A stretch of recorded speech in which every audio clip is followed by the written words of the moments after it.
The deal with Iran is way worse than most people imagine. This is literally a death sentence for petrodollar. Back in 1970s, the United States created the petrodollar to keep the dollar as the global reserve currency. And today, we can confidently say that this is the end of petrodollar and the rise of petroyuan. From now onwards, the world is going to move away from the US dollar and will be moving closer to petroyuan. And this is not any exaggeration at all if you pay any close attention to this deal with Iran. Back in 1960s and 70s, the United States has made multiple agreements with the Gulf countries that they're supposed to sell their oil exclusively in the US dollar. In exchange, these countries are going to get security guarantees from the United States. So not a single country can invade these countries. Not a single country can put any pressure on these countries. And these countries will get all the technologies from the United States. So you can see that the petrodollar started rising significantly after that. And by 1980s and 90s, almost 100% of all the oil in the world was exclusively sold in the US dollar, especially after the collapse of the Soviet Union. But something very interesting happens around 2008. When the global economy crashes because of the US economy crashes, since the United States has created the housing bubble, and that housing bubble eventually did not just take down the US economy, but it also took down the entire global economy. The trust and the faith in the US economy collapses, and that's when the petrodollar starts collapsing to about 80%. Yes, it's not 100%, but even today, up to 8% of all the oil in the world is still traded in the US dollar, which means that it will keep the dollar as the global reserve currency. The strategy is very simple. The more countries are buying oil, the more they're using the dollars. And because they need oil, they need dollars, which means that they will keep having dollars in their central banks and in their savings account. And nobody is simply going to hold dollars. They are going to hold them in form of US treasuries because they will be losing money to inflation. But if that money is invested in the US treasuries, they will be receiving interest.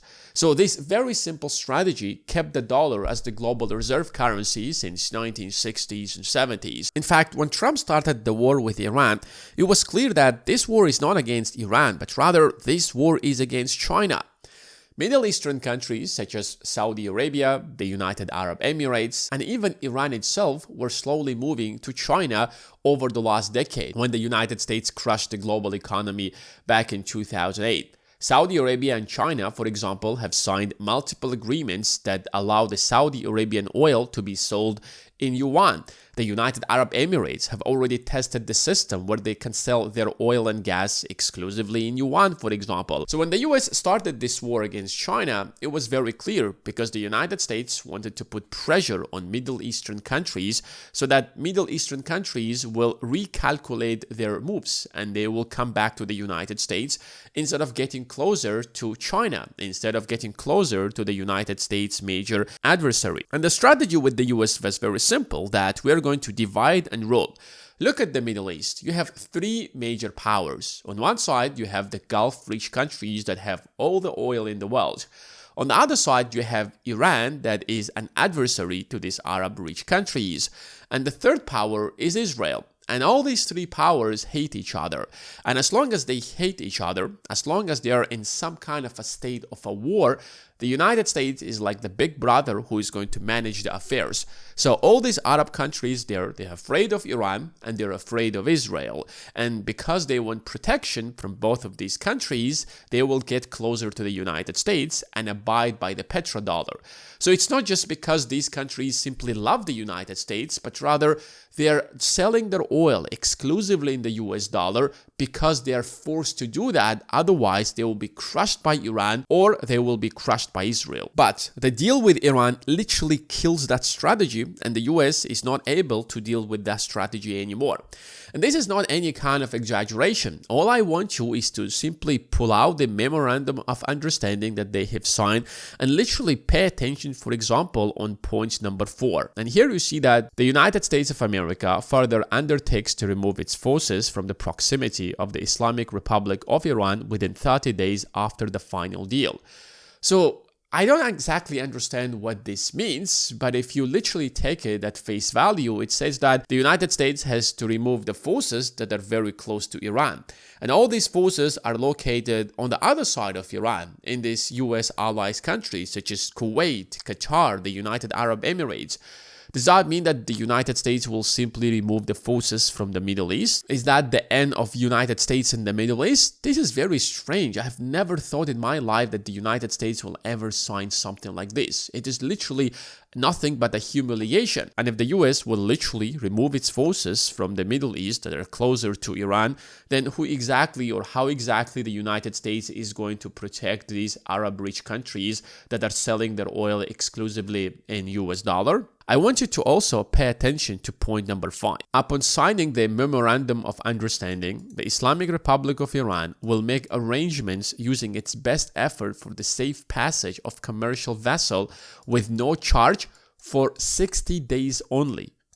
So, for the first 60 days, Iran is not going to charge a single penny. But after 60 days, Iran can charge whatever they want. So these Arab-rich wealthy countries that are selling their oil exclusively in US dollar, after the 60 days, they will have to pay a toll to Iran to sell their oil to the international markets. Now the United States cannot even guarantee to these rich countries in the Middle East to sell their oil to the international markets without the permission of Iran. I think Iran will even tell them, if you want to sell their oil without paying a toll, you can sell it using our own currency. So that is another motivation for these countries to literally move away from the US dollar and move closer to China and ask China to pressure Iran so that Iran is not going to charge them tolls. That is literally the end of petrodollar. I don't have any other explanation for it.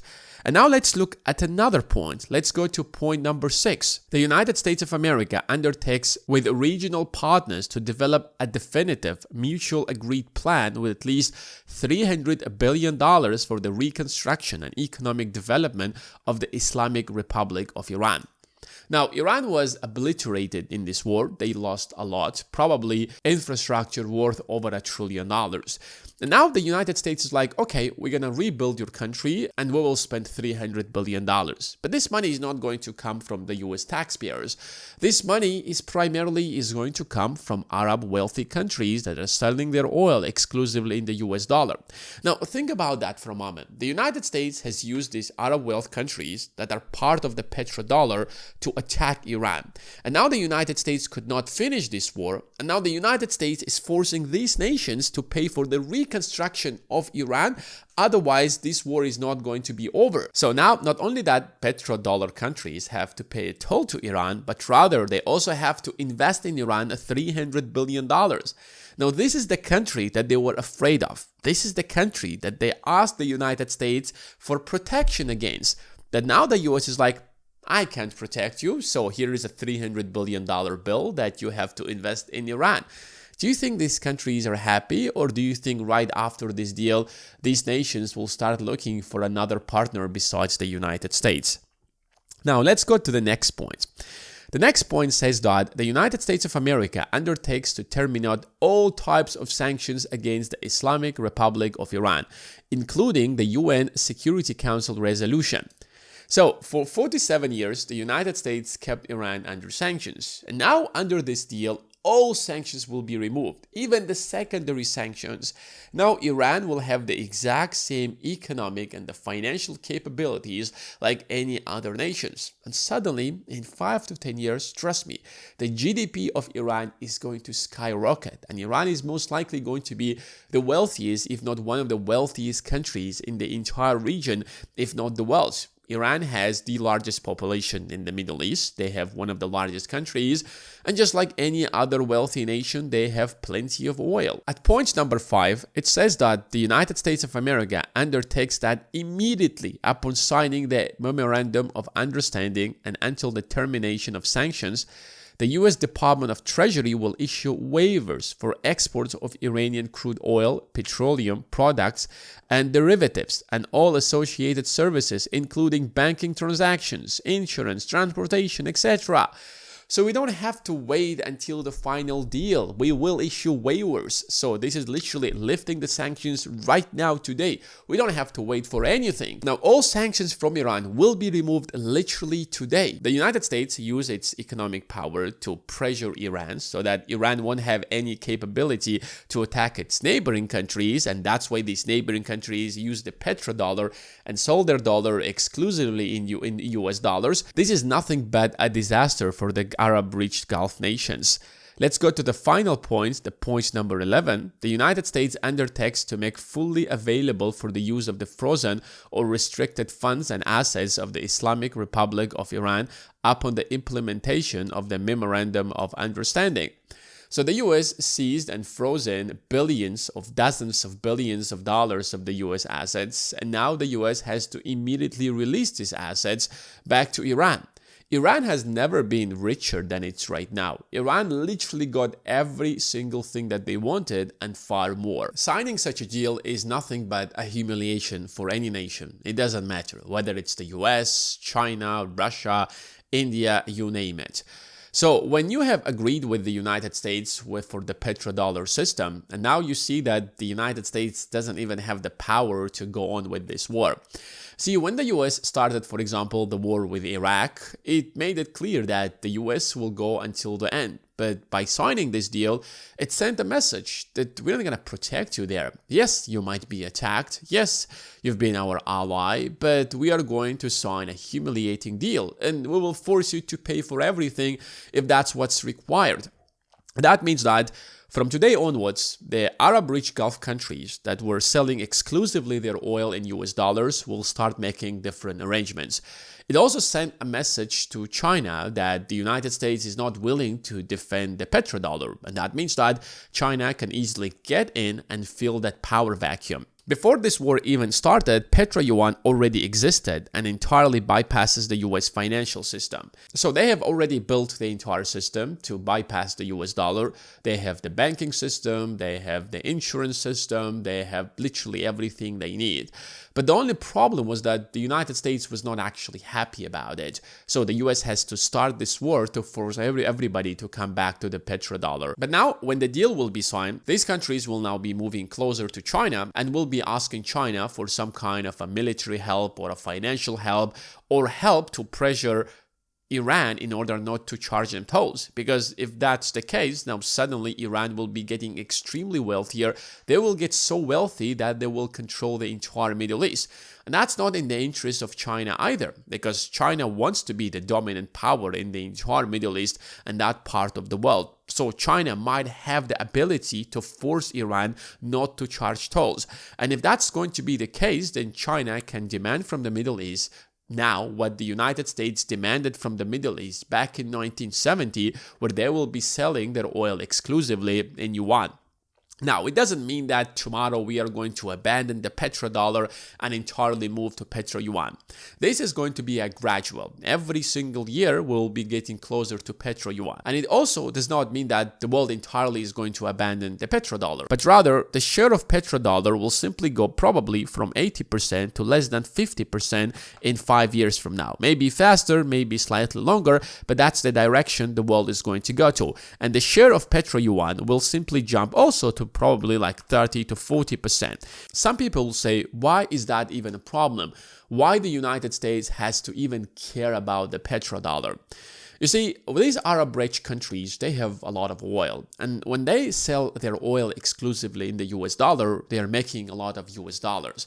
And when you're sitting in so much US dollar, it makes no sense for you to sit on so much cash, because there is something called inflation, and the value of these US dollars are evaporating each day. And that means that this money must be invested. And if you're a smart person, instead of just waiting for that money to become worthless, you will take that money and you will invest that money. And since these are US dollar, the best way to invest them is to invest them back in the United States. And in the US, you have two major markets. Either it's the bond market, so you will loan that money back to the US government. The US government will take that money and spend it back in the US economy so that the US GDP is going to rise.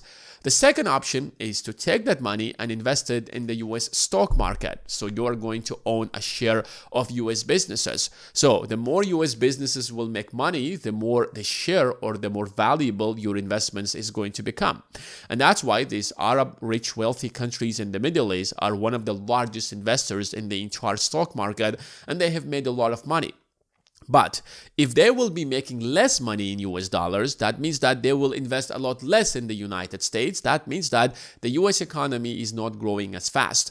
And that basically tells you the idea of how the global economy works, that sitting on a lot of cash makes no sense or whatsoever for anybody, whether these are individuals or even large nations. And that's why if you're sitting a lot of cash, then you're losing a lot of money consistently, which is why you should start investing as soon as possible. But investing is risky and investing is complicated. So if you want a step-by-step strategy on how to start investing and you want to find out what are the best stocks that you should be buying right now, then check out the first link in the description of this video. There, you'll find out a step-by-step strategy.